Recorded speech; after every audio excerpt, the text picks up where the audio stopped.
Hi, I am Vibhor Gupta, an AWS and Microsoft Azure certified cloud professional. I am a passionate cloud solutions architect and services advisor. In this video, we are going to discuss how to get started with your AWS account, user account information, AWS billing dashboard and cost explorer, AWS global infrastructure, region and availability zone, Big 4 AWS services EC2, S3, database, and virtual networks. Let's get started and log into your AWS account. We are going to log in via root user account.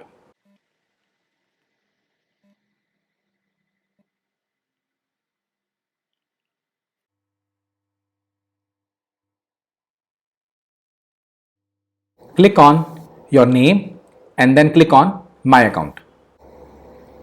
On this page, you will see all your information, but we will discuss that later on. Scroll down, click on IAM user role access to billing information, click on edit and then activate IAM access. So by default, AWS has restricted billing dashboard access for all other users, including users with full administrator access, as this information is very sensitive. So as a root user, you have to explicitly give billing access to users. Now let's log out and log in via user administrator account and not the main root account. If you want to create a user administrator account, then you can watch my video on how to create your AWS account. Click on the above link and I am also sharing the link to my video in the description, or you can follow along with your root account only.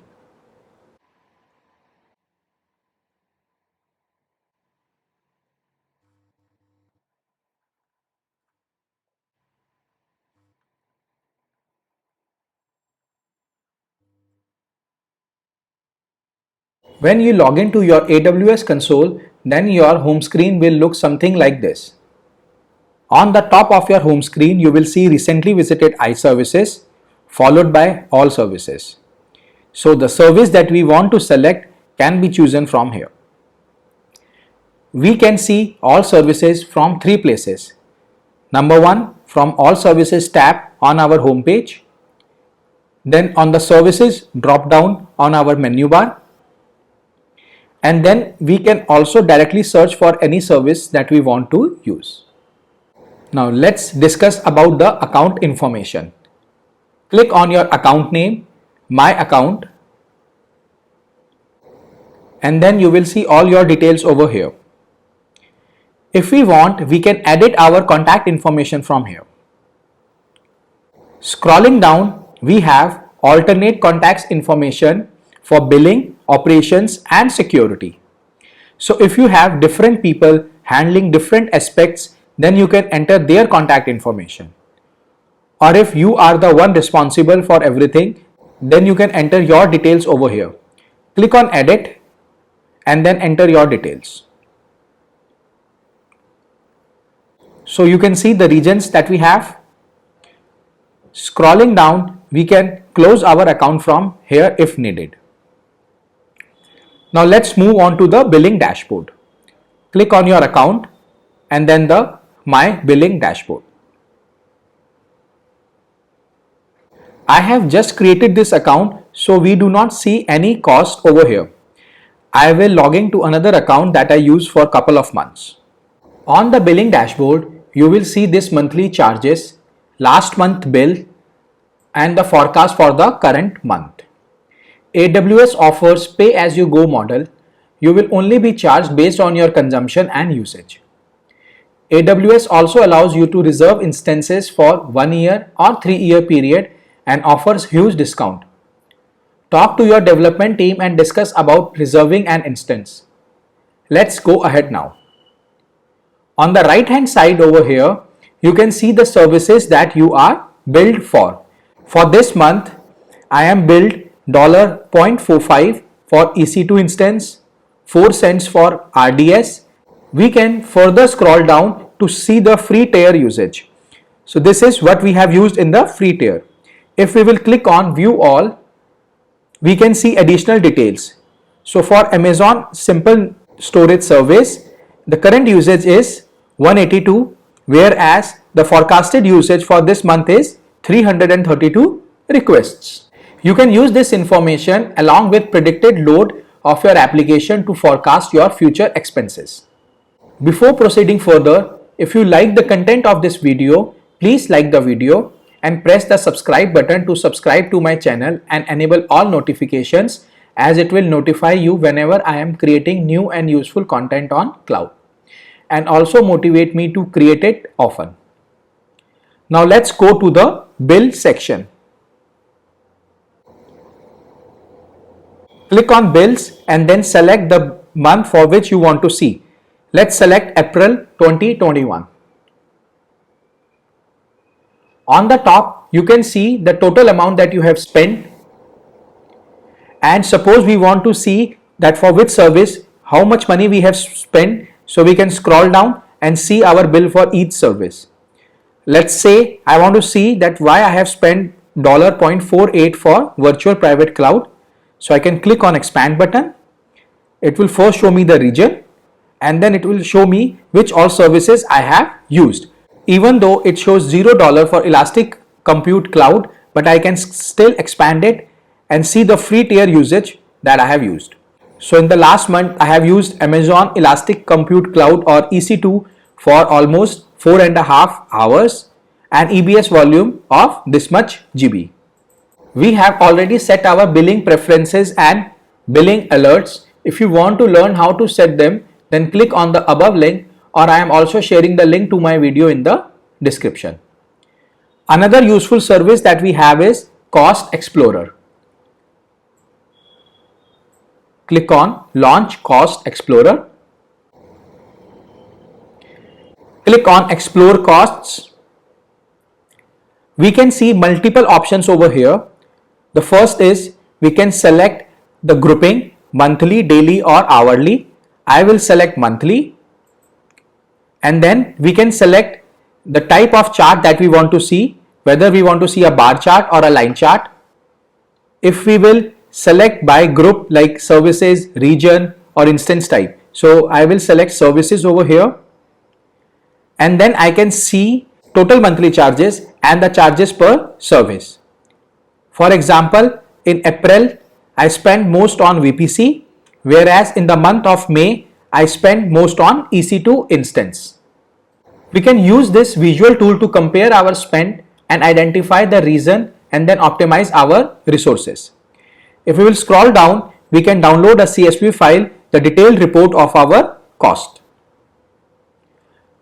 Now moving to the AWS dashboard or the home screen. On the top right corner, you can see all AWS regions. So they are categorized as per the continent. AWS offers global infrastructure with regions and availability zones. AWS regions are at top of the hierarchy. Don't confuse them with country or continent. A region is a location that AWS has selected to offer its services from. It is a cluster of data center. Let us open AWS Global Infrastructure and start exploring. I have attached this link in the description of the video. So if we will scroll down, then we can see all the AWS locations that are there. So we have almost 6 regions in United States. Let's scroll up a little bit. So at the time of creating this video, AWS has 25 active regions and 5 announced regions that will be launching soon. If you see, AWS has regions across the world, and in some countries like US and China, AWS has multiple active regions. All these regions are connected to each other using the AWS private network. The 3 most important aspects for choosing a region are compliance, proximity, and services. Suppose users for our application are in Australia and there is a compliance requirement to keep user data in Australia. So we will have to choose region as Australia. Secondly, we need to deploy resources closest to our customers.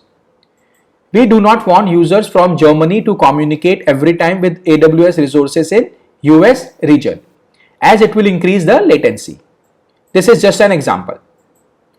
Lastly, few services are offered in specific regions and not in every region. So if you are deploying a service that is available only in one or two regions, then you will have to choose that region. The list of services offered by each region can be viewed at AWS Regional Services tab. So scroll up and you will see AWS Regional Services over here. We can select the region and see which all services are available. If you have a very specific requirement, then you should check whether the services are available in the region where you want to deploy your infrastructure or not. Let's go back to global infrastructure. The second thing that we have to discuss is availability zone. Let's scroll down.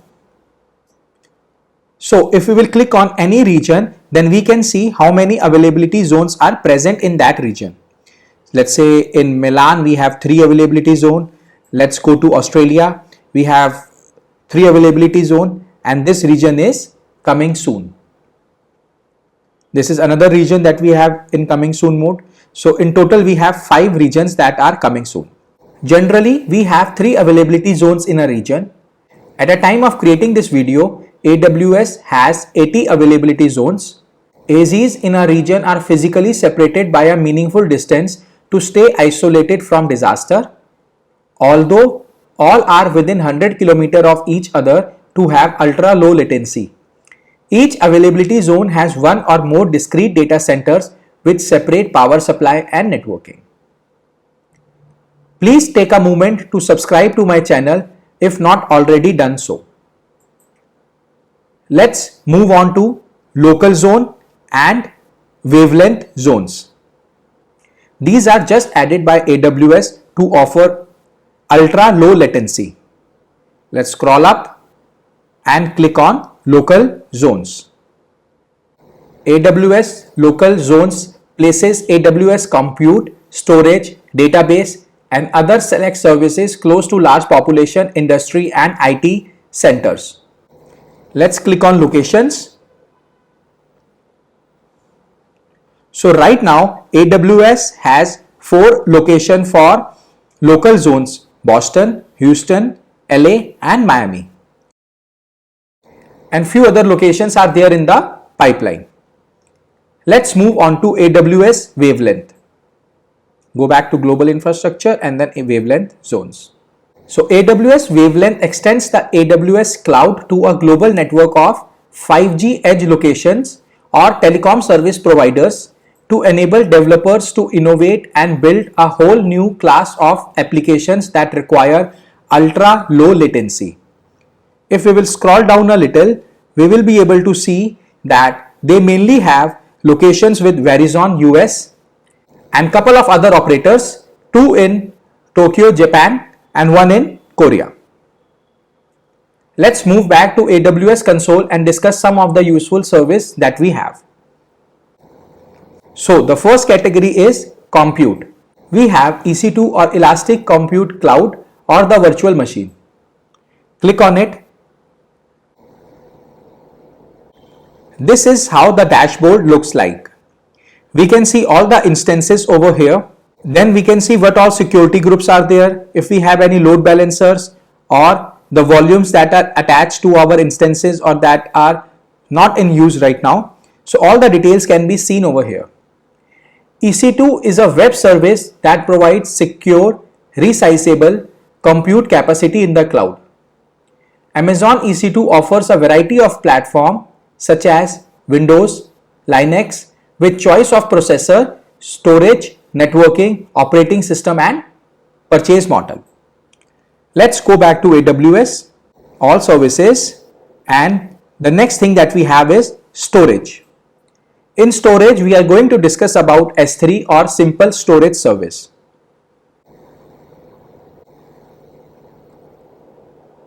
This is how the dashboard looks like. We have one bucket right now and this bucket is private as it says bucket and objects are not public. The region where this bucket is configured is Asia Pacific Mumbai. It is an object storage service that offers industry-leading scalability, data availability, security, and performance. It is highly durable and offers unlimited storage. Individual Amazon S3 object can be up to a maximum of 5 terabytes. The next thing that we are going to discuss is database. So if we click on all services and I go down to database, so the most important things that we have is RDS, DynamoDB and Elastic Cache. The first one we have is Amazon Relational Database Service or Amazon RDS.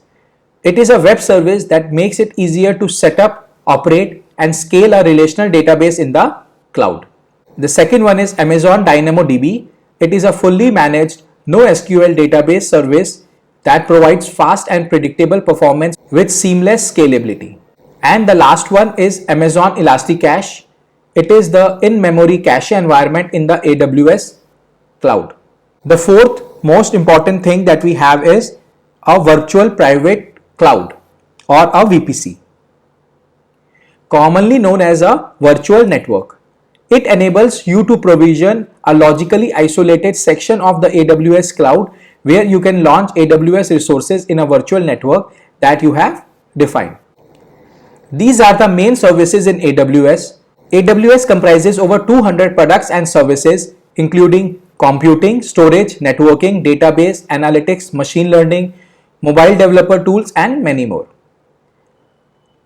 I hope by now you have built your understanding on AWS dashboard, your account information, your billing dashboard, AWS global infrastructure with regions and availability zones, and the main AWS services. If you like this video, please subscribe to my channel. Thank you for watching my video.